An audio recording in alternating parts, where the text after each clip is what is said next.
کہ تینوں ایک ایک تھیلا لے کر باغ میں داخل ہوں اور وہاں سے بادشاہ کے لیے مختلف اچھے اچھے پھل جمع کریں۔ وزرا بادشاہ کے اس عجیب حکم پر حیران رہ گئے اور تینوں ایک ایک تھیلا پکڑ کر الگ الگ باغ میں داخل ہو گئے۔ پہلے وزرا نے کوشش کی کہ ایک بادشاہ کے لیے اس کی پسند کے مزیدار اور تازہ پھل جمع کرے، اور اس نے کافی محنت کے بعد بہترین اور تازہ پھلوں سے تھیلا بھر لیا۔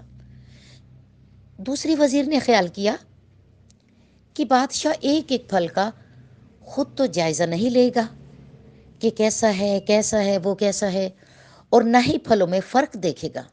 اس لیے اس نے بغیر فرق دیکھے جلدی جلدی ہر قسم کے تازہ اور کچے اور گلے سڑے اور کھٹے پھیکے پھلوں سے اپنا تھیلا بھر لیا۔ تیسرے وزیر نے سوچا